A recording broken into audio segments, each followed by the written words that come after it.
going on, everybody? Hello again and welcome back to another episode of the Welch Report with me, Jean-Luc Welch. Make some noise and clap it up. Get excited. Oh my gosh. In fact, cut the music. We don't need no intro right now. What in the world just happened in the NBA? My goodness, my word. Oh my gosh. I'm sorry. I'm trying to contain my excitement. Actually, I'm containing excitement. I'm excited. I'm just trying to keep it in control. Because what in the world did we just witness on the trade deadline? Hi, how you doing, by the way? I'm Jean-Luc Welch, host of the Welch Report. Welcome back to another episode. I'm so sorry. Quick disclaimer. So sorry for being away from the camera and the microphone for your viewing and listening pleasure. I've been sick. I've been under the weather. I haven't got my voice. Was betraying me to be able to do what I wanted to do, talking about all that goes on in the latest and greatest in the sports world right here with you people, viewers and listeners. I couldn't do it, but man, I'm still under the weather today. I'm still fighting through it, but I'm fighting through it today because good gosh, you want to talk about major news. The NBA world just blew up with a gaggle of trades left, right, and center right before the deadline. News has just exploded and the dynamic of the NBA has shifted in a major way for all contenders and title prospects involved. This from a trade deadline that seemed to be dead in the water, something that nobody really would have cared about. A trade deadline that just had a lot of speculation, no real actual attainable substance for us to ooh and ah at or get excited or concerned about. It just seemed a ho-hum, drab event that was just going to not bear any fruit. It was just going to be whatever. All big talk, nothing happens. Then on the 5th, good gosh, on the 5th, from the 5th on, just everything just exploded for the NBA world. Great day in the morning. My goodness, trades after trades after trades after trades after trades just blew up everywhere around the league. We're going to talk about it all right here, right now. Let's get it started. Quick disclaimer, or rather quick promotion. If you're watching here on YouTube, please like the video, comment your thoughts and opinions, subscribe to the channel, yes, like the video, and share the channel with everybody that you know so they can get in on this energy, on this fervor, on this fire, and they can help build up this empire of the Welch Report to make this a major thing for the world to be able to come and be a part of. And I will thank you so much for doing it. And we're on every podcasting platform, whether it's Apple, Google Podcasts, Spotify, don't matter. We're everywhere, and you can listen to us at any time of the day, at any point in the day, and anytime at your convenience. Or you can listen to us on all platforms and on YouTube at the same time at once. Like we say, surround sound, if you like it like that. But we got to get it started right here, right now. We have so much to cover. Dallas making a trade. Phoenix getting Kevin Durant. The Lakers revamping their entire roster. What the world's going to happen with the Brooklyn Nets? And their essentially reconstruction starting today, or rather starting on the 5th, to be perfectly honest. And oh, by the way, lest we forget, LeBron James breaking Kareem Abdul-Jabbar's record. That almost got overshadowed by all this news and all the trades that came about. So let's break it down right here, right now, with where it all started. In this snowball effect of a trade deadline, the Dallas Mavericks, good gosh, from out of nowhere, when it seemed like the Brooklyn Nets were doing pretty well, not doing pretty well, but seemed like they were going to sit on Kyrie and KD, all of a sudden, boom, Kyrie demands a trade out of nowhere. What the world? Like days before the deadline ended. Really a shock to the system, for the entire ecosystem of the NBA in terms of what the trade deadline was going to consist of. The biggest name was maybe OG Anunoby, but now Kyrie Irving just made a major splash and just revamped everybody's plans for what they were going to do in the trade deadline. And the Dallas Mavericks pulled it out and made the trade for him, giving up Spencer Dinwiddie, Dorian Finney-Smith, a 2029 first-round pick, and 2 second-round picks for Kyrie Irving and Markieff Morris. What? Wow. Let's break down what this means. Well, first off, for the Dallas Mavericks, we're going to cover the Brooklyn Nets, and we're going to cover them later because there's an even more substantial trade that was made with them involving Kevin Durant that we all know by now. But sticking with the Dallas Mavericks, now that they traded for Kyrie Irving, they have fixed one of the potholes that we have been clamoring for, that I've been asking for Luka Doncic on the Dallas Mavericks team. Can you get a second star to actively carry the load alongside Luka Doncic? Luka Magic, can you get him some legitimate help so he doesn't run out of tricks from his hat that has stifled this team every time they get to the playoffs? No matter how good they look like they are, no matter how much of a carry job we see Luka able to do. Again, Luka's hurt now, expected to make his return tonight I believe they play tonight, with Kyrie Irving, the first time as a duo playing together. But with him being on the roster, it finally begs the question of, well, shoot, what can Luka do with a solid number 2? Now, with that, there is a disclaimer. Even with Kyrie Irving and Luka Doncic being the best, yeah, I was going to say, no, I had to second guess it, but you know what? This is the correct statement. With Luka Doncic and Kyrie Irving now going to be on the floor together, that is the best backcourt in the NBA. I believe it's a backcourt, front court, best guard duo in the NBA. It's the best guard duo in the NBA, bar none. Luka and Kyrie Irving together, one an efficient, bona fide scorer, and the other one is a playmaking magician that can give you 30 and 35 and has become one of the most unstoppable offensive threats in the entirety of the NBA. That's what you're getting from Kyrie and Luka Doncic. On the flip side, however, they had to give up Spencer Dinwiddie and Dorian Finney-Smith. Now, Spencer Dinwiddie, okay, you're replacing that with Kyrie Irving. Fine. Understandable. That was most likely going to have to happen if they even wanted a shot at getting Kyrie Irving. So the point makeup and the offensive talent that Spencer Dinwiddie is there. Cool. And Kyrie Irving is better in Kyrie Irving. So you make up that.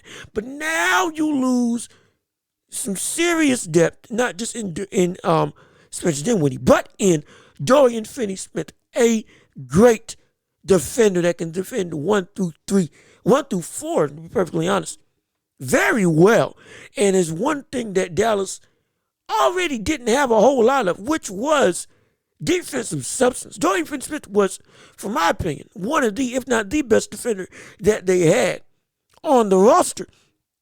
And with him gone, now this looks like a squad who is going to be a version of the Brooklyn Nets 2.0. Now, what do I mean by that?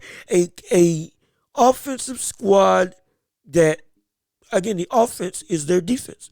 Their saving grace is not good at they're going to be able to stop anybody, but it's the fact they're going to be able to outscore everybody with their just overwhelming ability to put the ball in the bucket. Again, now you got Kyrie Irving, Luka Doncic. Oh, don't forget, they were able to keep Tim Hardaway Jr.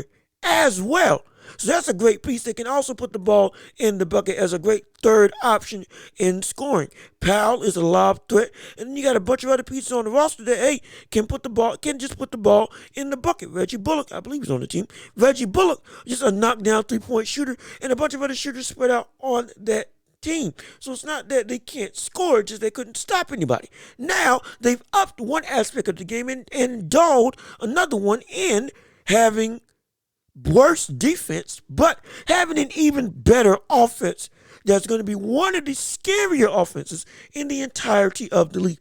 We forget, Kyrie Irving can play off the ball. Luka's going to be the ball-dominant man on this roster. I can almost guarantee you that, because you don't want to give up that level of playmaking, that level of wizardry when it comes to getting people open with Luka having the ball in his hands. You don't want to give that up by taking it out of his hands and putting it in Kyrie's hands. But now you get an offense that is predicated around. You can run ISO ball with either Luka or Kyrie, as well as have Luka just run the point like he normally does, and have Kyrie Irving play off the ball, which in himself gives gravity that opens up the floor for Luka to have even better playmaking, because now you have to worry about where Kyrie is.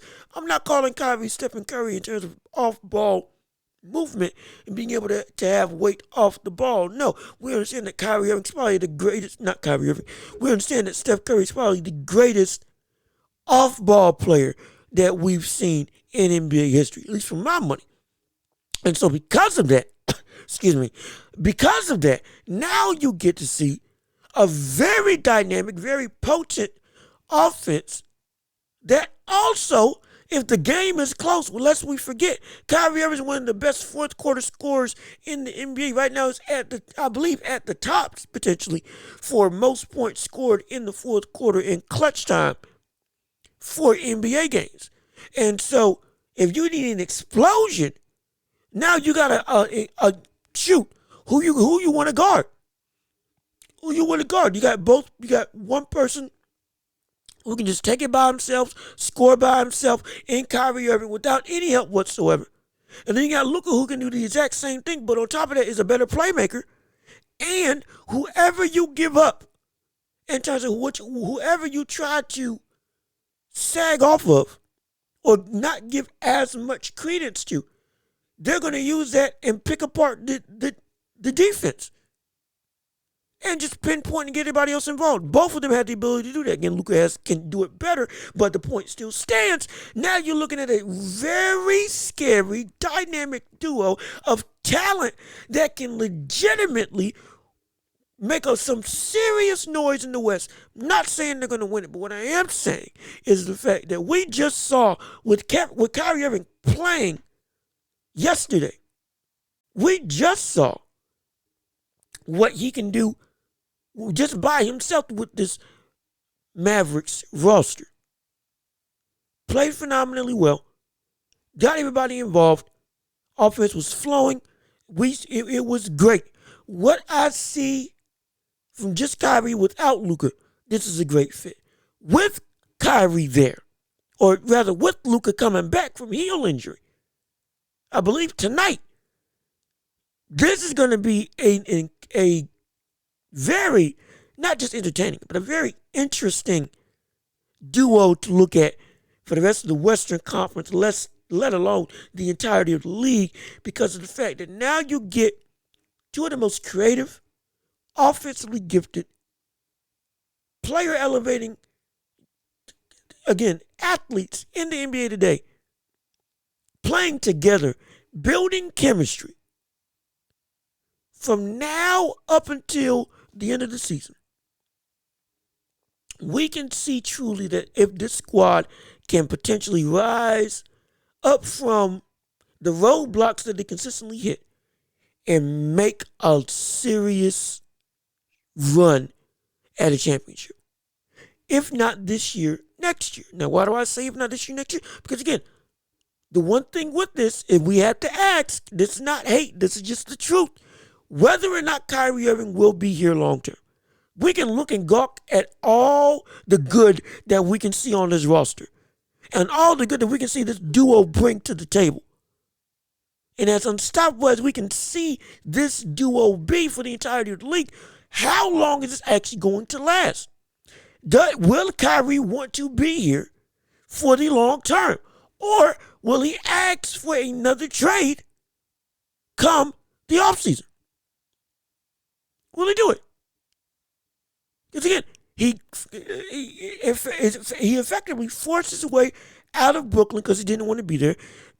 I still believe he wants to be in Los Angeles with the Lakers, but pushed his way out of Brooklyn, got on to the Mavericks, and yes, he's out, but we still have to question, is this where he wants to be long term?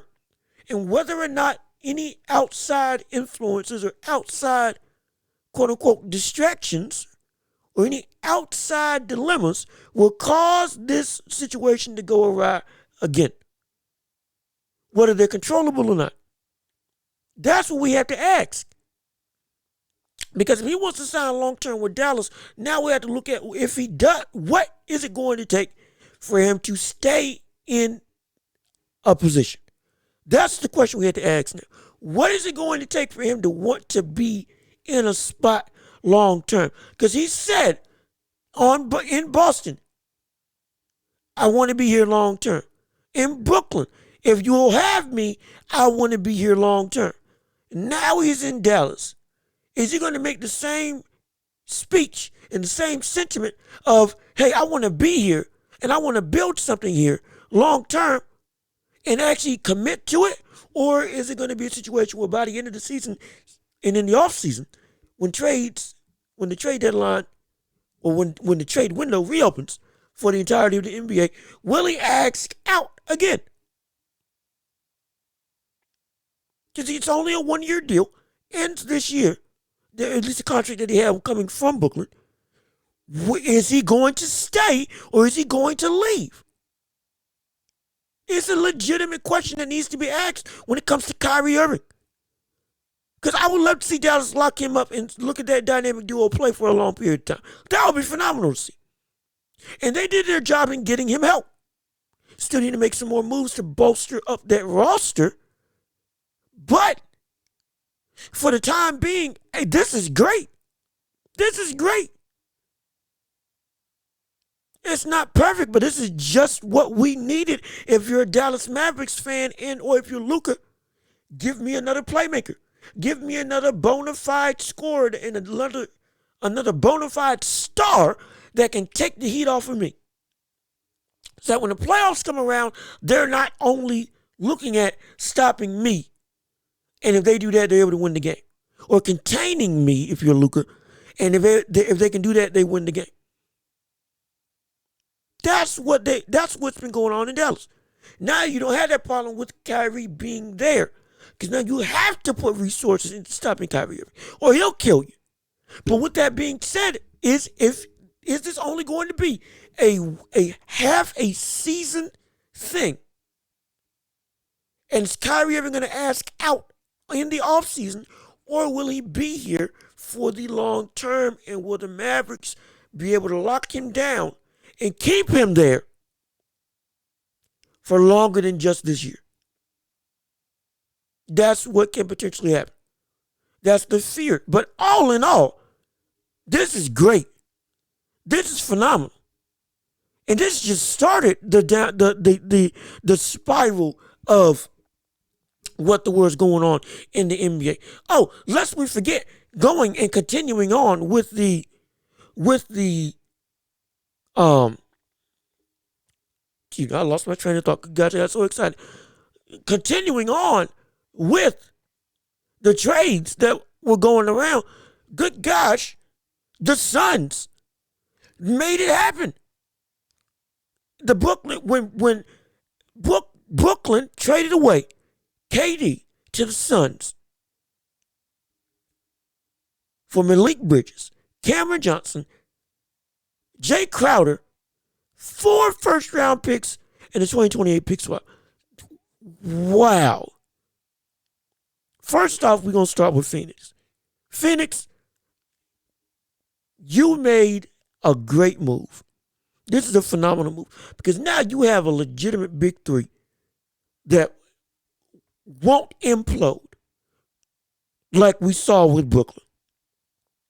Kevin Durant is now in a spot with CP3, who wants to be there, going to be there, and is a great player, consummate professional. Devin Booker, young, great talent, offensive threat. Defense, we still need some work, but still a bona fide star and superstar in the league. And now you add KD. If you're KD, you add yourself amongst that roster, coupled with DeAndre Ayton. The only weak spot on that starting five is Torrey Craig. Good gosh, that's the best starting five in the NBA today. That is the best starting five in the NBA today. Chris Paul, Devin Booker, DeAndre Ayton, Torrey Craig, and Kevin Durant. rounding out that elite roster. See, from a starting five perspective, this is huge. Because this gives Chris Paul the best situation to actually have a shot at winning a championship. So we thought that last year, not last year, but a couple years ago, when he faced off against the Bucks, that was going to be his best shot. This is his best shot at winning a title. That's the reason why everybody has them as title favorites. Because that starting squad, that first five, is so potent and so dynamic, and especially with CP3 having the keys to that offense, coupled with Monty Williams being the coach. Man, you got yourself a recipe for unimaginable success come this season, for the rest of the season. This is phenomenal if you are the Phoenix Suns. Absolutely. Now, you lose a lot in Malik Bridges, Cameron Johnson, and Jay Crowder. Specifically, Malik Bridges and Cameron Johnson in terms of their ability to defend the ball and be young and athletic. Malik Bridges, one of the best defensive players in the NBA today, absolutely. As well as with Jay Crowder, a potent and competent defensive guy, can also defend the floor if necessary, can act as a bully, can act as a guy that can be the fiery teammate that does the dirty work.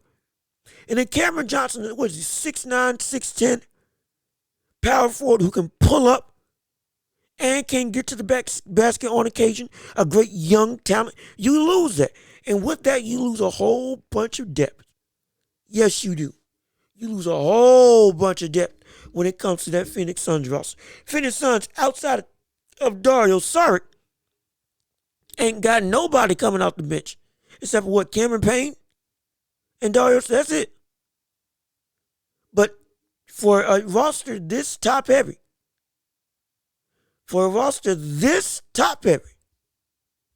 it might not even matter. Might. I didn't say it will not. It might not even matter.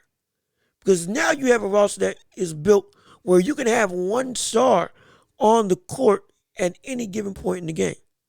If you want it to be Chris Paul, it can be Chris Paul. If you want it to be KD, it can be KD. If you want it to be Devin Booker, it can be Devin Booker. Especially because Devin Booker now has gained the ability to facilitate better than he used to be able to. He's not just a one-trick pony in terms of all I do is get buckets. No, I can facilitate buckets too if you're Devin Booker. That's the type of skill that he's gained as his experience as a player has stretched more and more throughout his career. And because of that, oh, by the way, you can also have DeAndre Ayton on the floor with the bench unit. Or you can just have to run 2-and-2. There's so many different dynamics that you can have with that roster because it's so top heavy. It's both a strength and a weakness. The strength being, again, you have the best starting five in the entirety of the NBA. Absolutely. There's no doubt about it. I don't care what anybody says. Whether you want to say it's Boston, whether you want to say it's Milwaukee, whether you want to say it's Denver. All of that is false. The Phoenix Suns have the best starting five in the entirety of the NBA. That's the truth. That's a known truth. That's a given truth. Absolutely that's the case. And because of that, this team is slated and is a favorite now to win a title. This team is a favorite to win a title. Skyrocketed themselves up to win a title. After let's face it, a couple months of them struggling. If you're Phoenix, whether it was injury or otherwise, this team was struggling, and underperforming up to the standards of what we thought this team could be. They were. And now, however, from those assets, you elevate yourself and put yourself back in legitimate contention to be talked about as a credible threat for the entirety of the NBA. That's what the Phoenix Suns have done. Ownership, phenomenal job. That new owner that just came in, brother, you are making a splash. James Jones, you are making a splash. This is great. James Jones said, forget picks. We don't want no draft capital. We want what we want right here, right now, which is a title shot. And they got it. They got it, and they got it for 3+ years with Kevin Durant's contract. Ooh, this is a big time move. Completely moved Denver out the way in terms of who had the best shot at winning a title. Completely moved them out the way. Just muscled your way into, we got the best odds at winning a title. Pelicans, forget y'all. Denver, forget y'all. Los Angeles, forget y'all. Clippers, forget y'all. That's what they said if you're the Phoenix Suns. That's what the Suns said. Forget all of y'all. No, we're making a splash. We're making it now. Again, this move is a, good gosh, it's a phenomenal. It's a major move because nobody expected it. Nobody expected it. Especially with the way that the Brooklyn Nets were talking about or seemingly going about their business with handling KD and Kyrie, or rather with handling KD after Kyrie Irving got traded. Now it's come to light that they essentially promised KD that if you sign with us long term and something goes awry, we will work with you to move you out of the team. And they did it. They kept to their word, and they did just that. Again, after the trade, now this information is coming out. But Brooklyn, moving on from Phoenix, who again, just to wrap up the summary of that team, phenomenal title contender. Great title contender. Best starting five in the league. However, their bench is abysmal. They have no bench. Let's face it. Outside of Dario Saric and Cameron Payne, they have no bench. Do they need a bench? Well, we'll find out.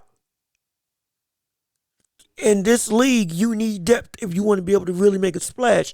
But we can see if it all bodes true that they don't need it. We can see. Because right now, this team looks utterly potent. But they don't have any depth. Because they gave it all away. And we're going to see whether that hurts or doesn't hinder them in making them for the title come this season. But going to Brooklyn as a whole, in light of both the Kyrie and KD trade, boy, y'all, this is one of the worst flops that I've seen in recent memory. A super team deconstructed season by season up until the only vestige of any semblance of what used to be is Ben Simmons. That is bad. That is terrible. That is horrible. That's disgusting. If you are the Brooklyn Nets, that is outright sad. If you're the Brooklyn Nets, that they couldn't keep this together. They couldn't make James Harden, KD, and Kyrie work. That it left to them within the span of 5 years making 3 of the biggest moves that we've seen this season. Getting Kevin Durant, getting Kyrie Irving in a single move. Getting James Harden. And then trading away James Harden, trading away Kevin Durant, and trading away Kyrie Irving. Shoot, that's actually 6. Six moves. 6 of the biggest trades and moves that we've seen over the span of the decade. Both came from you and went with you. Getting KD, getting Kyrie, getting James Harden. And then letting go, trading KD, trading Kyrie, and trading James Harden. Building up and deconstructing down the entire team. That was absolutely terrible. My word. That's just sad. That's sad if you're the Brooklyn Nets. And yes, boom, you got Thomas who's been running amok, having a bunch of 40-point games. Didn't have one last night. Had a 20-point game. But either way, showing that, hey, he's a great piece. Getting back Spencer Dinwiddie. Getting Malik Bridges. Getting Cameron Johnson. Getting Jay Crowder. Now you got a bunch of depth, but you don't have any bona fide star. And what was versus what is such a big dynamic, or rather such a big cosmic shift in terms of what you used to have versus what you do have now. That is a Sean Mark. All you can do is shake your head. If you're looking at Sean Marks, he made the best of the work. He made the best of an entirely horrible situation. But this is sad. This is sad. From legitimate title contender to just shock and awe. Shock and awe. Looking at this Brooklyn Nets squad. It's abysmal. Yes, now they have depth. Now they have picks. Now they got swaps. They got trade capital, all that stuff. Doesn't negate the fact that they have single-handedly built up and tore down their own kingdom. From the inside. From the inside. And, woo. You can look at this squad and just be flabbergasted by the absolute roller coaster of a ride that this team was, ending into what this team is, and now only Ben Simmons is the only vestige, vapors of what was, and he ain't even playing well. Shoot, he might be out come when the trade deadline reopens, but nobody wants him. And rightfully so, because he's not worth anything. He's not worth anything as a player right now to any other players around the league. That's how a lot of teams view him. And from kings of the East, or looking to be kings of the East, taking the Bucks to a game 7, foot on the line. A foot on the line was the defining factor in what your championship aspirations were. KD moves his foot an inch back. We could be looking at a whole new scenario for what we just saw on this trade deadline. For what this Brooklyn Nets team could be. But nah, that's not the case no more. Now you're looking at a team fully in reconstructive mode. Fully in, we're back to square one. Fully in, we are building anew. From what the team used to be, which was, we have everything to make a legitimate shot at the title. That's what it was. Even this season, with all the turmoil that we want to talk about them, they got it together, and they, again, 12-game win streak against legitimate, competent top competition, not no names. Were looking like they were on the rise, waiting for Kevin Durant to come back, pair back up with Kyrie, and then bring this momentum forward into the second half of the season. That's what it was looking like. All looked like it was going to be right once KD came back. And then at the drop of a bucket, Kyrie wants out, and then they get Kyrie out, they get KD out, get a bunch of assets. Absolutely. But that doesn't negate the fact that does not negate the fact that what this team was supposed to be and what this team is not in any way, shape, or form what was in the cards, what the Nets expected were going to be in the cards for this Nets organization. And this, we have to view this as a failure. We have to. Despite the fact that they got Spencer Dinwiddie and Dorian Finney-Smith, a bunch of first and second round picks, as well as getting Malik Bridges, Cam Johnson, Jay Crowder. Even with all of that, this team is still a failure. from what it was. This whole process that they've been starting completely ended and blew up in flames. And it's a shame to see. But it's the nature of the NBA. So unpredictable and so volatile. But even with that, I wasn't expecting this at all. This is abysmal. This is bad. This is so bad. This is so bad. This is so bad for the Brooklyn Nets. They're back to square one. And from here up, I don't know what they do. I don't know what they do. I truly don't know what they do. Build around Thomas, potentially, but this can either be a one season thing or a couple month span where Thomas is playing great and he falls back down to earth, and that could be a big mistake. You don't know. It's so unpredictable right now.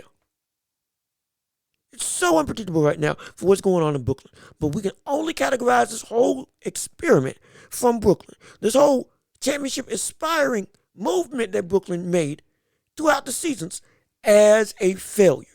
It is ended. The era is done. KD, James Harden, and Kyrie, that whole stint has officially not come full circle, but the circle has become complete in terms of the journey is over. Everybody's gone. Everybody's left. And nobody in the organization is better for it. Nobody in the organization is better for it. Not a soul is better for it. This is all you can do, like I said, is shake your head in shame. Because it's almost unbelievable that we're looking at this team and asking, how in the world did this happen? How in the world did we let this slip through our fingers? Some of it was controllable. Some of it was uncontrollable. But all of it was a complete failure. All of it was a complete failure. Everything was, this is start back from square one. That's all we can say. A complete and utter disappointment is what the Brooklyn Nets are. And then from that, my goodness, that same day, what the world? Russell Westbrook's gone. I don't believe it. I don't believe it. I couldn't believe it. I couldn't believe it. I could not believe it. All of that. Before the deadline ended, all of that. Westbrook and the Los Angeles Lakers finally got the boot.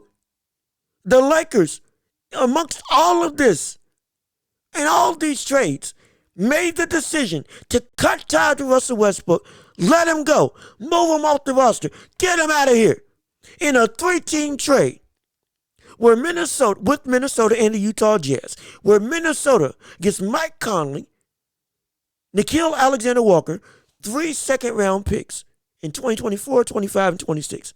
And the Jazz get Juan Toscano-Anderson, Russell Westbrook, and Damian Jones, and a 2027 first-round pick. And the Lakers get D'Angelo Russell, Jared Vanderbilt, and Malik Beasley, on top of the next day on the 9th, trading away Thomas Bryant and bringing to the roster from the Orlando Magic, Mo Bamba. The Lakers somehow, from the depths of darkness, pulled the unthinkable and revamped their entire roster with youth, shooting, defense, and legitimate talent against all odds. I was just here on the last episode, I believe, talking about how bad Rob Pelinka had made this organization and how much he had, again, done an abysmal job of building what needed to be built with this squad. And from out of nowhere, he made the move and he pulled the trigger. And who did I say? And got rid of everybody that I said that the Lakers needed to get rid of. Russell Westbrook and Juan Toscano-Anderson. Oh, by the way, and in that Thomas Bryant trade, they traded away Thomas Bryant for some picks, I believe. And in fact, let me make sure I got it right. Let me make sure I got it right so I'm not tripping over the words of what's going on. The Lakers traded away, what's it? Thomas Bryant for Devon Reed, who is a relatively innocuous player, and getting Devon Reed and 3 round picks for Thomas Bryant, and then trading away Patrick Beverley for Mo Bamba. So the Lakers have successfully got rid of Russell Westbrook, Juan Toscano Anderson, Patrick Beverley, Damian Jones, and flipped that and turned it into D'Angelo Russell, Malik Beasley, and Jared Vanderbilt. Juan Toscano Anderson, Russell Westbrook, and Patrick Beverley. Those 3 names, I said they got to get off. They got to get him off the books. They got to get him off the roster. Because Juan wasn't doing anything at all. Westbrook was hurting the team more than helping, even with him being better off the pitch. And Patrick Beverley was being absolutely nothing to the table. Nothing. A 3-point shooter that wasn't doing anything. His greatest games just came from when we were about to trade him.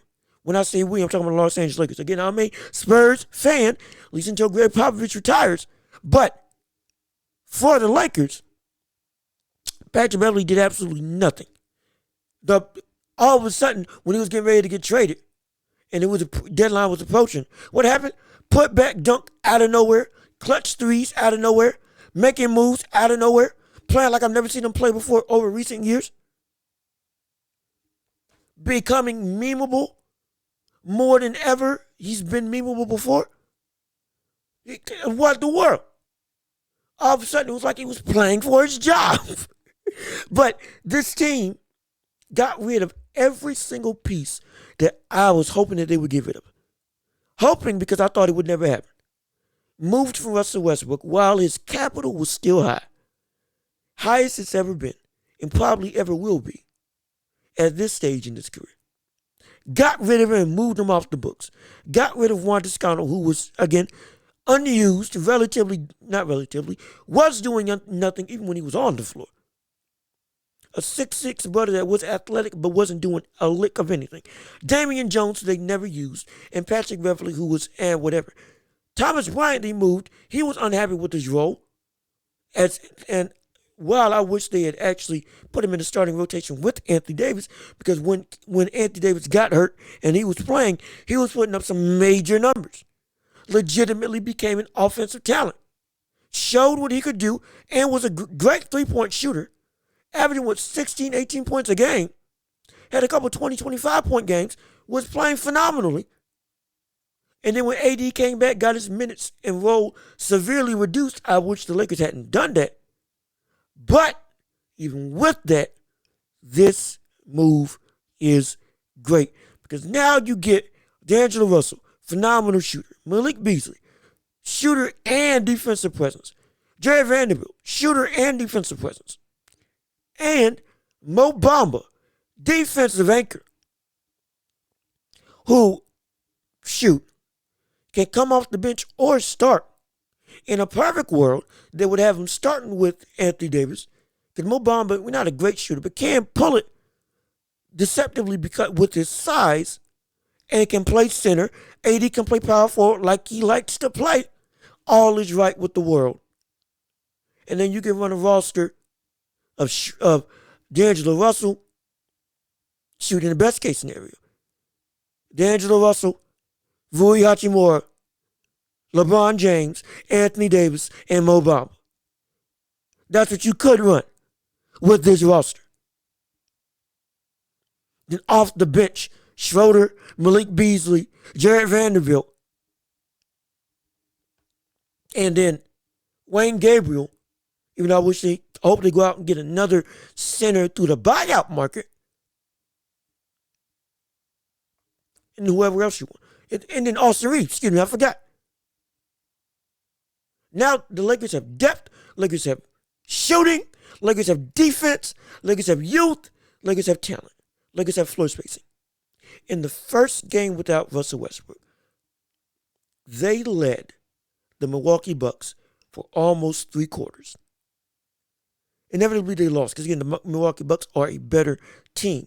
But without LeBron, solely with AD and with no Russell Westbrook, they held, not held, they were beating the Bucks for 3 quarters with a fluid offensive style. Austin Reeves was showing out, crossed up Giannis Antetokounmpo, legitimately crossed up Giannis Antetokounmpo, and finished with a pretty scoop layup. For 3 quarters, this team looked like a team I had never seen before. Fluid like I had never seen them since 2020. The weight of Russell Westbrook and Patrick Beverley being gone opens up the floor so much for everybody else. Shoot, Troy Brown looked comfortable. Austin Reeves looked comfortable. Rui Hachimura looked comfortable. Dennis Schroeder looked comfortable. AD looked, everybody looked comfortable. Yes, they lost the game, but I'm not looking at the wins and losses, even though they are the most important thing. In this situation, I was looking at how would an offense look and what I thought was going to happen, my hypothesis, how open and breathable would the offense of the Lakers be now that Russell Westbrook, the roadblock that he was, is off the roster. And it looked so fluid, so fluid. People who can actually take mid-range buckets were taking mid-range shots. People confidently taking threes off the catch. No more stagnant offense. Handoffs, skip passes, all of it. Everything looked loose, fluid. A willingness to play free. That's what it looked like, not bogged down by the weight and the ball and chain that was Russell Westbrook. No longer is that the case anymore. And now we get to see a team when once D'Angelo Russell, Malik Beasley, and Jerry Vanderbilt and Mo Bamba play, along with AD and LeBron, this whole team is exactly what we've been asking Rob Pelinka to do. This is what we've been asking for in terms of get LeBron some help. Now they wanted, I'm not saying we, excuse me. They wanted Kyrie Irving. They should have gotten Kyrie Irving. That was their best scenario. Get Kyrie Irving. Even with them not getting Kyrie Irving, this is as great as anything they could have done. This is as good as anything they could have done. Because they filled about every single pothole that they were struggling with on the roster. As well as keeping core pieces. Keeping Austin Reeves. Keeping Maxey. Keeping Dennis Schroeder. On top of adding D'Angelo Russell, adding Malik Beasley, adding Jared Vanderbilt, adding Mo Bamba. You are now looking at a squad that, from what they're not going to win a championship. No, they're not going to win a championship. Not going to win a championship. But if they can somehow find a way to keep the majority of this team together, as well as sign some other people come the offseason, you're looking at the building blocks to, one, what will keep LeBron here in Los Angeles, or keep him there in Los Angeles, and two, the building blocks to potentially revamp the roster to win a title. Not this season, but the next best thing is making the playoffs, which is what I can say was a far cry away from what I thought this Lakers roster could actually do. Now, however, this roster is actually redeemable. It's redeemable. It is absolutely redeemable. And there's some history involved. Mind you, D'Angelo Russell now gets a chance to redeem himself after the fiasco that was when he first got here, leaking a video of Nick Young cheating on Iggy Azalea, admitting to cheating on Iggy Azalea. While Nick Young was absolutely in the wrong, let's not get it twisted. Nick Young was in the wrong for doing that. But the code of conduct amongst players and the trust amongst players was absolutely broken with D'Angelo Russell doing that. And then boom, They had to get him out of there, regardless of how talented he was. He at that point had ostracized himself from the roster. Now he gets an opportunity to make anew what he messed up. Just how he conducted himself in that situation. Now, clean slate. Now it's a clean slate. And he is a great 3-point shooter. And he can get to the rim. Can draw fouls. Can hit floaters from the mid-range. Can run the break-in transition. Can run an offense by himself if necessary. Him and AD as a duo when LeBron's off the floor can be great. Defensively, he's a liability, but now we have a bunch of other defensive assets like Mo Bamba, like Jared Vanderbilt, who can legitimately take up for that. This is great. This is great. This is exactly what the Lakers needed. This is what LeBron has been asking and clamoring for. All his cryptic tweets, all of this isn't me questioning on Twitter. All of these accolades now that he's accumulated throughout the season may not just be for show. It may not just be only for the sake of a feel-good moment. And only for the sake of history. Now there are achievements not just for history, but achievements on the road to fighting for something bigger during the season, which is, at this point in time, the playoffs. Which is right now, they're on the outside looking in, even the play-in tournament. But this can be the team that can make a run to actually get there. And the only thing that, with this squad, well, two things that can mess it up with this squad. Chemistry and whether or not they can stay healthy. If they can't stay healthy, this team is not going anywhere.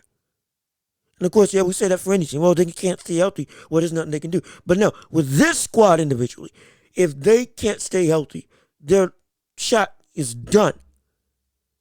And specifically, it's a major concern because of who's on the roster, which is Anthony Davis. Like Reggie Miller said last night, when Anthony Davis grimaces, it's 3 weeks. And it's true. If he winces, it's a month. If he gets on his knees, it's a year. Good gosh, if he grabs a rebound, it's day to day.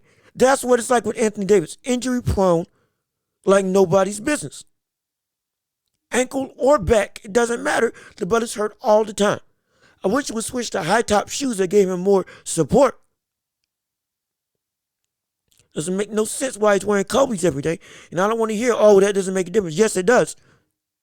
Yes, it does. There's a reason why Steph Curry's shoes are made for Steph Curry. It ain't just because they're fly. It ain't just because they got good grip on the bottom of their soles. It ain't just for designed. It ain't just for it to be designed to look pretty and look nice. Now, they're built for his feet and his ankles. There's a reason why they're high top, because they help, along with the other braces that he wears on his ankles, to stabilize his ligaments, which is something that AD desperately needs, but for some reason refuses to do. Wearing a guard shoe when he's that big don't make no difference. Don't make no sense whatsoever. Better off wearing some LeBrons. Them boots. You don't see him getting hurt. Often. This is just a jab at Anthony Davis. Legitimately so, he does need to wear better shoes. But injuries are a major concern with the Los Angeles Lakers squad. And because of that, that's what makes this such a great thing for the Los Angeles Lakers, making all these moves, as well as a great question mark. Because at any point in time, one domino can fall, and all of this can be for nothing, potentially, if health is a major concern. If it's not, though, now I can look at this team and say, yes, this is a team that can make the playoffs. Something that I could not say confidently throughout the entirety of the season. Throughout the entirety of this season, I confidently could not say that. Could not say that. Could not say that at all. And again, just shocking all throughout this entire not off season, throughout this entire trade deadline. Mind you, this Lakers trade was made before the Kevin Durant trade. And so when the Kevin Durant trade happened, everybody was thinking, oh shoot, the Lakers are back in contention. Yo, they could actually make some legitimate noise, not just playoffs, but if it works out great, best case scenario, can this team have a shot at the title? As unlikely as it sounds. And all of a sudden the KD trade came through. Oh shoot. Couldn't even enjoy the Kyrie Irving trade. Couldn't even enjoy the Westbrook trade. Now this is going on. I'm telling you, this is the most exciting trade deadline that I've been a part of in recent memory. This is one of the most impactful trade deadlines I've been a part of in recent memory. This has shifted the balance of power of the Western Conference and flipped it right on its head. Nearly every major top 10 player is in the West right now. As crazy as it sounds, the West is stacked. Stacked. It's stacked. Nikola Jokic, Zion Williamson, Brandon Ingram, LeBron, AD, Kyrie, KD. All of them are in the Western Conference. This is one of the deepest Western Conference scenarios that I've been living to witness. It's never been this competitive out in the West in a long time. It's always been competitive. But this is ridiculous. Devin Booker, Chris Paul, again, Nikola Jokic, Aaron Gordon, Michael Porter Jr. Everybody is in the West. It doesn't make sense. It makes no sense how everybody is in the Western Conference. It's mind-boggling. I legitimately don't know how. I didn't know how to process all this. I for real did not know how to process all that I just saw transpire on that happened. It was a whirlwind of absolute chaos and confusion. All of this happened right after LeBron broke Kareem Abdul-Jabbar's record. The NBA could not handle LeBron breaking Kareem Abdul-Jabbar's record. We hyped it up for so long. We were waiting on it, clamoring for it. All of it happened, and all the noise and hype around it. Then when it actually happened, the NBA just broke. It just broke. It couldn't handle it. It was too much. And now, because of that, we got to witness one of the craziest trade deadlines I've seen at essentially the stroke of midnight. And a Western Conference stacked with talent on top of talent on top of talent. Again, need I go down the list? Nikola Jokic, Aaron Gordon, Michael Porter Jr., Jaren Jackson, Ja Morant, Desmond Bane, Domantas Sabonis, De'Aaron Fox, Luka, Kyrie, Kawhi, Paul George, KD, Devin Booker, Chris Paul, Zion Williamson, Brandon Ingram. What the world? Karl Anthony Towns, Anthony Edwards, Steph Curry, Klay Thompson, Damian Lillard, Shai Gilgeous-Alexander, LeBron James, Anthony Davis. Oh gosh. It is. Whew. I'm telling you. I'm lightheaded just talking about all this stuff. I can't wait for it. This is gonna be one of the best second half of seasons I've lived to witness.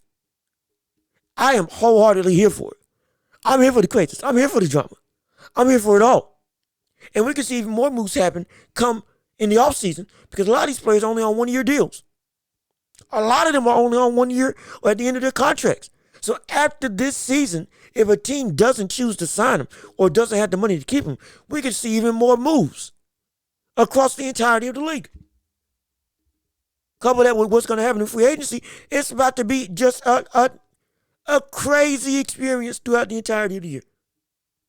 Absolutely insane. And to end off this whole show, good gosh, to finish off what was already a crazy week, lest we forget,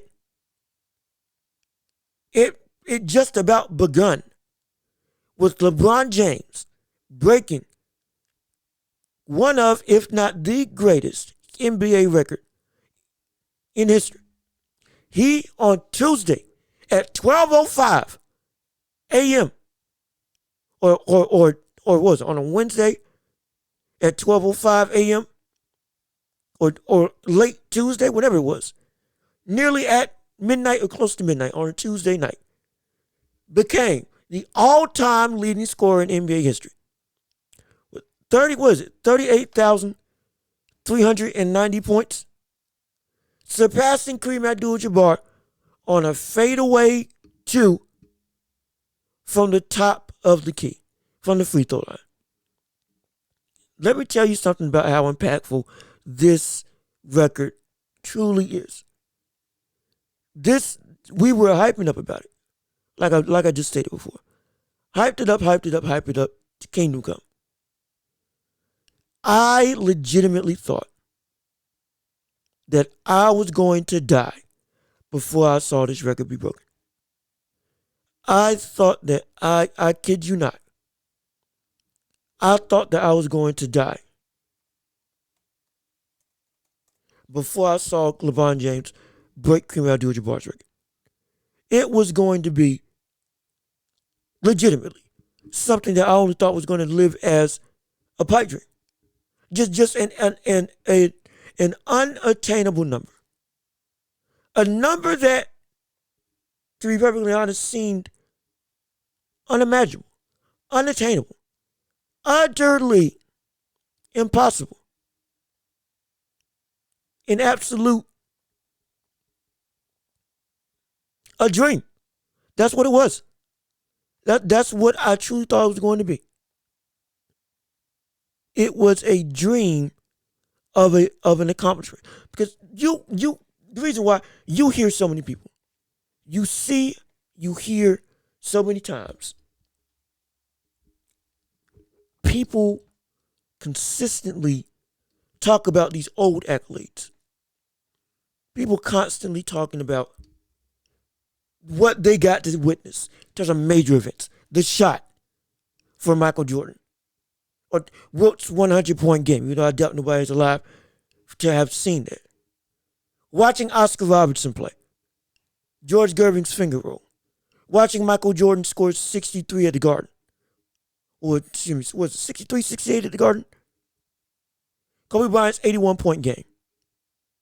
The Lakers three-peat with Kobe and Shaq. Kareem's skyhook in the finals. Magic Johnson's MVP performance when Kareem was hurt, when Magic played center. All of these different things that we get to see and witness in terms of historic accomplishments. Never, though, did I think that I would be able to witness this.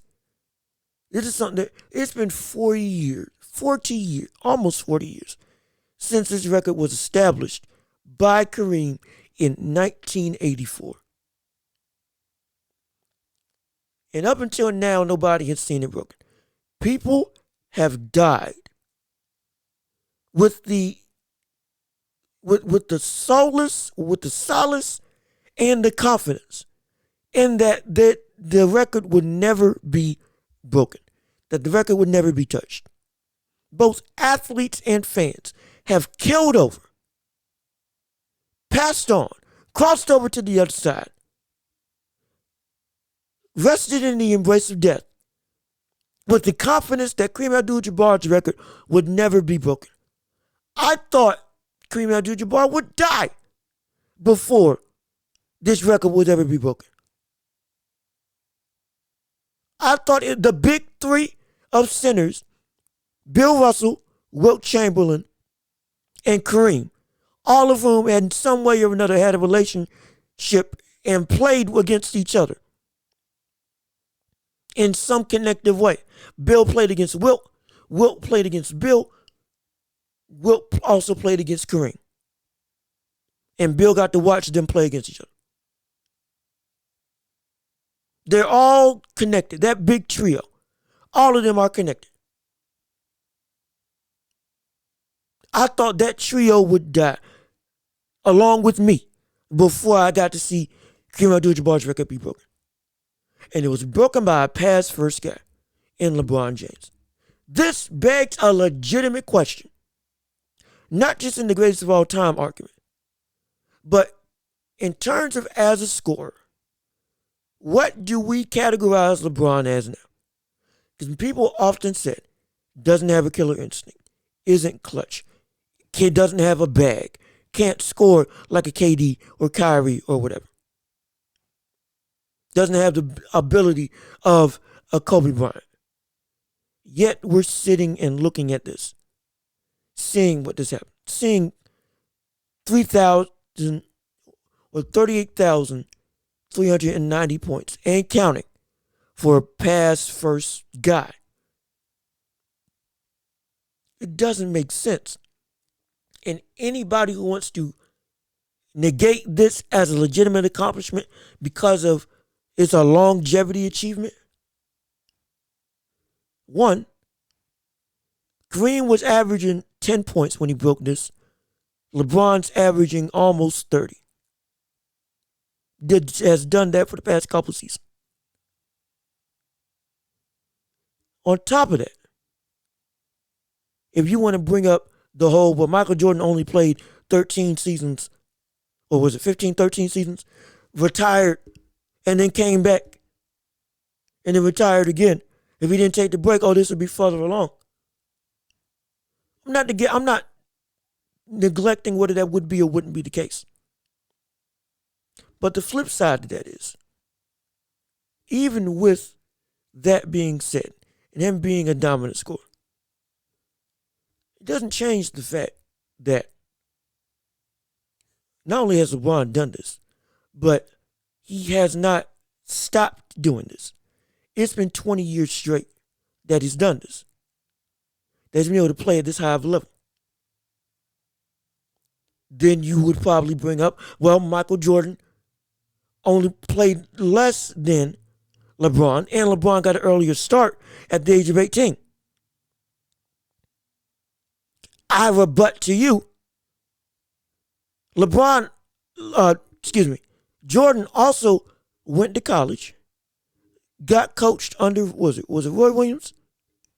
Or whoever was the UNC coach at the time, Hall of Famer. The name's eluding me at the moment. Got coached, cultured, and molded into what a professional, not just athlete, but player should be. And with that, when he came into the league, was better equipped for what he expected when he got into the NBA. And then was able to take off. Furthering once his evolution began, how quickly it took hold. LeBron did not go to college. Yes, he started earlier, but he had no mentor.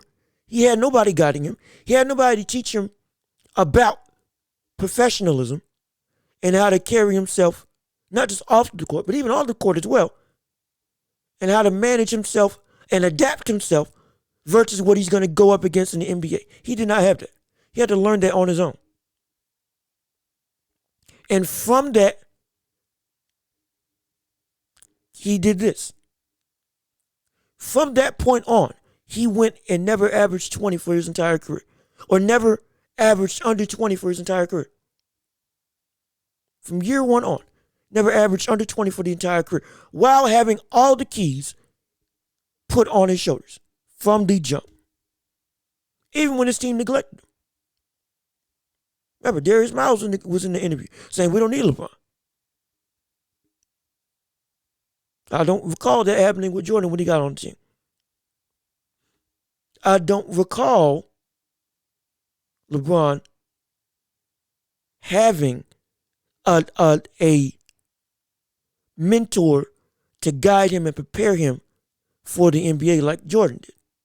Again, these are not critiques to both. These are not critiques on Jordan's career. I'm not putting down what Jordan did. It's not what I'm doing. What I'm not going to do is sit here and let stupid arguments such as that be something that you hold against LeBron for being able to last this long and be this productive and be this consistent, if anything, elevating his game, at least offensively, to this level, and I hold it against him just because he's been playing too long. When those same detractors would bring up the very scoring title that Kareem Abdul-Jabbar holds as one of the key factors as to why Kareem should be deemed the greatest of all time, and never bring anything about longevity into it. Never bring anything about longevity into it. Not one thing. In fact, they laud that as one of the criteria because he was able to be that consistent for so long, even though in the later years he dropped off. Again, no disrespect. The praise is due. But you can't do that and then hold this against him. It's a double standard. I'm not letting that slide. This is one of the greatest achievements that we've ever seen in sports. Not in basketball, in sports. Not in one categorized area. In the totality of athletic events, this is one of the greatest things that we've ever seen.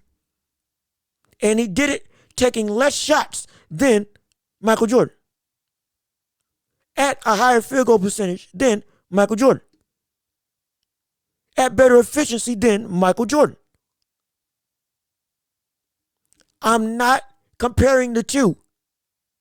What I'm doing is showing you what makes this, one, so incredible, and two, why this should not be, in any way, shape, or form, a achievement that you should put asterisks beside, because any asterisk that you try to put beside it is nullified by the facts of the actual matter. If you are not stupid and actually look at it. Because you can nitpick everybody's game if you wanted to. We could. We could nitpick how Jordan did fall short in the finals, shooting abysmal against both the Supersonics and the Detroit Pistons. We could bring those up. We could bring how he was a terrible three-point shooter. You know, the only time he was a great three-point shooter was when the line got moved up 9 inches from what we see the NBA three-point line today. Tried it for 1 year. Moved the line up 9 inches. And from that season, he was shooting 20 in the low 20 percentile for three-point shooting to 50% from three. And then the year they moved it back, went back to shooting 28, 29%. We can nitpick people's careers all day long. We can. But there's no point. All we're simply doing, and all you should do in this situation, is look at this, again, one of the greatest achievements that we've ever seen in basketball history, and sit back and say, regardless of what you want to say about anybody else that's played the history of the game, whether it's Jordan, whether it's Kobe, whether it's Kevin Durant, whether it's anybody, nobody else, regardless of what context or what elevated level or what perfect situation that we would put anybody any player in history, there was nobody that we thought that would actually make this happen and actually break the record. Even in the best case scenario. Nobody, there was not a soul that we thought would ever, even in given a perfect situation, break Kareem Abdul-Jabbar's record. And LeBron actually did it. There's nothing else to say but stand up and applaud. There's nothing else to say except clap, cheer. Don't nitpick. Don't try to hold anything against him. Don't try to say it's just a longevity thing. Oh, he played long enough. Vince Carter played 21 seasons. Tim Duncan just about played 21 seasons. And Tim Duncan's one of the greatest big men that we've ever seen. The greatest power forward that we've ever seen. Shaq played a number of years.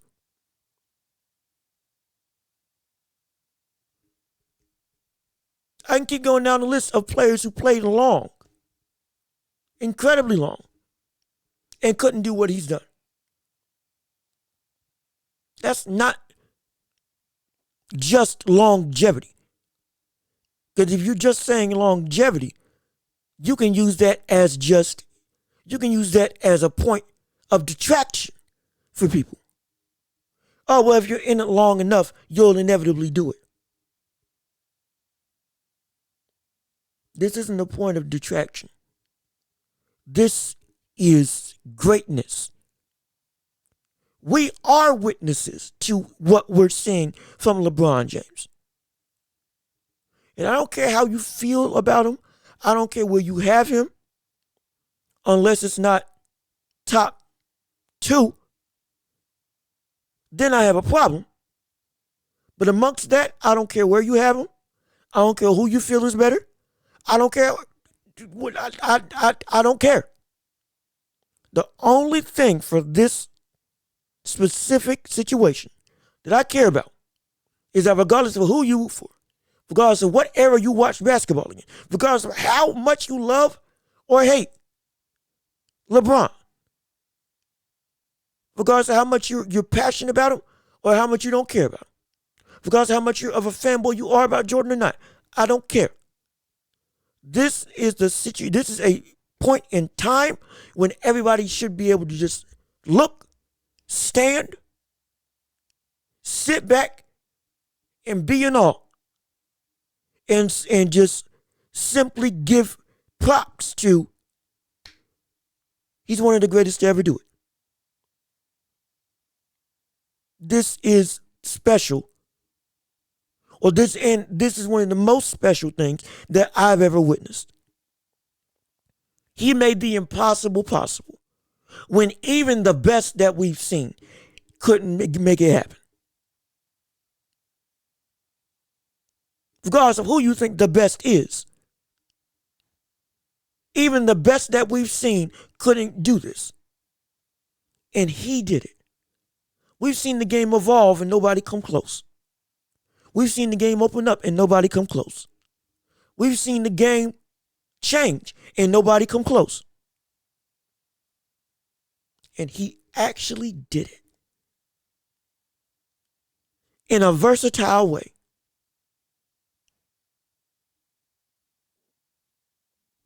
There's nothing you can say but applaud. There's nothing you should say but applause. There's nothing you should do but clap. There's nothing, and excuse me, not say nothing that you should say except for, I just witnessed one of the greatest players do one of, if not the greatest things in sports history. Solidifying himself in a hierarchy that nobody will able to push him off of in the history of the game. Nobody will be able to push him off of it. There's a level that he's reached that nobody will be able to, that has been cemented in a fashion that we haven't seen another player cement this place in history as. Never seen it done this way. We've never seen it done this way. LeBron James has credence to be called one of the greatest ever, if not the greatest ever, whichever one you want to say, and one of the greatest scorers ever, and has legitimate claim to be called the greatest scorer ever if you want to. Because if you can do it for Kareem, you can do it for LeBron. I don't want to hear no stupid takes from anybody talking about, is he really a scorer? When I was just watching First Take and hearing whenever the topic of greatest scorer came up, even before this record was in the midst, people like Mad Dog or whoever would bring up Wilt Chamberlain or Kareem Abdul-Jabbar. Wilt because of the 100-point a game and 50-point a game season, rightfully so, he deserves to be in the conversation. And Kareem because of the skyhook. His words, not mine. His words, Mad Dog, and a bunch of other people that agree with him. The skyhook. The most points in NBA history. How can you compete with that? Well now, how can you compete with this? If you want to be consistent, be consistent. You can still call him one of the greatest ever. You can still call him one of the greatest scorers ever. Absolutely. But that same argument that you use for Kareem, you now, based off of continuity, have to use that for LeBron. If you were using it before. You have to. Because now he's got legitimate claim. And me, I'm not saying he's the greatest. That's not what this whole thing is about. This whole segment is to simply tell everybody that you just witnessed something that, again, most of you thought you were going to die, me included, before you ever saw it happen. And now that you've got to see it happen, there is no reason in the world that you should be nitpicking or trying to pull apart something that we probably won't see again until we die. Most likely. Which I hope and pray is no time soon. We'll be sitting here talking about a record that we will tell our grandkids about and our great-grandkids about. And they'll be telling their grandkids about. I was there when I saw LeBron break Kareem Abdul-Jabbar's record. Where was I?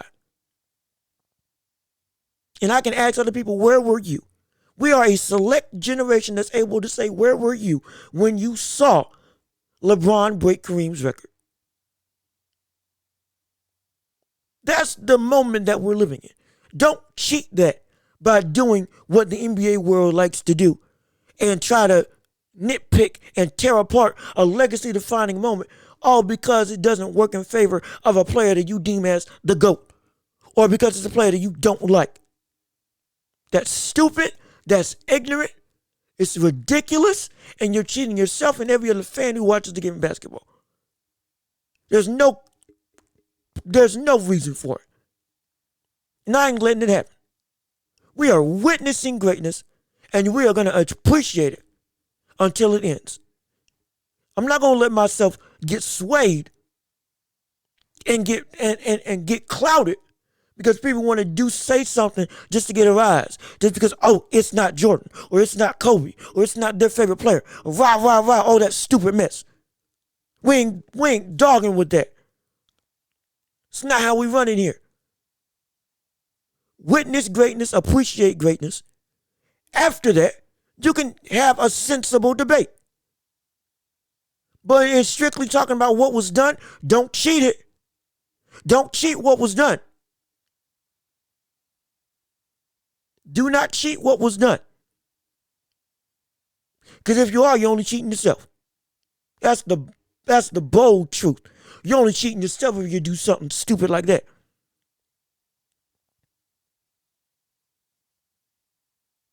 And I'm so glad I got to see it. In my eyes, this accomplishment, coupled with the other criteria that I've had for him, which was if he broke Kareem Abdul-Jabbar's record, won Defensive Player of the Year, and won a couple championships, I was going to say he's the greatest ever. The only caveat that I didn't foresee happening, which was he won one championship, broke Kareem Abdul-Jabbar's record. While he didn't win Defensive Player of the Year, even though he should have won it against Marcus All. Marcus All was second team All defensive, yet one defensive player of the year. Dumbest vote I've seen in NBA history. Stupidest thing I've seen in NBA history. Whoever did that is absolutely befuddled. Slap him upside the head if you can. But the one criteria that I didn't see was him, if he breaks the record, if he's still playing at the same offensive ability and same just ability as a player, and elevates himself to where he's playing even better than I've ever seen him play on the offensive end and just as well on the defensive end, or at least as well as we know him to be. Yeah, that was something I didn't foresee. I didn't see that happen. And that's how he breaks the record. Shoot. That sealed it for me. LeBron James is the greatest player that I've ever seen. I'm standing on that. I'm rocking with that. I've been on the fence because I knew what I was looking for. I knew what I was looking for before I could concretely say. Because I would go back and forth on it. I legitimately would. Now, LeBron James is the greatest player that I've ever seen. I'm not ashamed in saying it. I'll stand by. You can hate me all you want. I don't care. I do not care. I'll defend it. If you feel how you feel, that's completely fine. But this moment right here solidified for me, on top of him not just being one of the best all-around, or the best all-around player that we've ever seen, not just being a player with 10,000 rebounds and 10,000 assists, not just a player that has broken, or excuse me, the only player that's done that, 10,000 rebounds and 10,000 assists. He, not only is he, or on top of the fact that he's ninth in steals, on top of the fact that he passed Magic Johnson for most assists in a career, and Mark Jackson, and Steve Nash, and is slated to be a pass-first mentality-driven player, and still does this when even the most killer of scorers couldn't get here. LeBron James, on top of everything else that he brings to the game, LeBron James is the greatest player that I've ever seen. He is not number two. He is number one for me. And I will stand by that. And I'm not ashamed in doing it. Not ashamed at all. And if you don't think so, that's fine. This isn't for anybody to say or prove who's the GOAT and who's not. I have my opinion and you have yours. But despite any of that, this is to say what you saw on Tuesday night is something that most likely we will never see again. And because of that, you and anybody else around you should not nitpick and tear away and try to rip apart what this actually means for the totality of NBA history. This is greatness that we will most likely never see again. Don't cheat yourself by trying to put an asterisk by it. Don't do that. Don't ever do that. Because when you do, you're only cheating the game and you're cheating yourself. And then you can't be the astute, proud fan that I know you can be. That you know you can be. So don't do that to yourself. And don't do that to LeBron. Enjoy it. Relish in it. Be in awe of it. And put in the back of your mind, I got to witness history. And I got to witness something that will never be seen again. I got to share the moment with my pops, which was insane. Something, but none of us thought, both of us thought we would never see this happen. Both of us thought we would never see this happen. We got to witness history. This is a life moment. If you're a sports fan, this is a key life moment for a lot of people, for me included. Don't cheat it by being stupid. That's all. Don't cheat it by being stupid.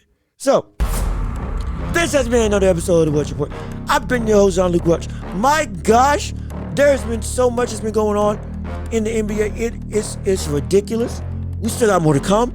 I can't wait to see how these teams play out as time goes on with these new rosters. It's going to be insane. It's going to be crazy. We got still more to cover in all the sports world. Keep it locked right here and we'll be able to talk about it as time goes on. So, I've been your Sean Welch. You've been beautiful. This has been the Welch Report. Peace and love. We are out of here.